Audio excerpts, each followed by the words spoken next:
जय श्री कृष्ण। पहला स्कंध 15 नंबर अध्याय चली। परीक्षित को राज्यभार दे देकरी युधिष्ठिर बन के बोलाले।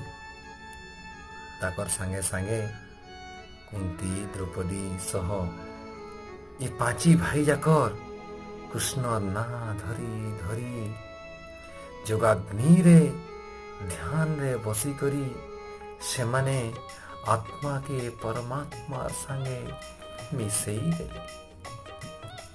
सबू गुण के देले छाड़ी आत्मार संगे आत्मा के देले जुड़ी।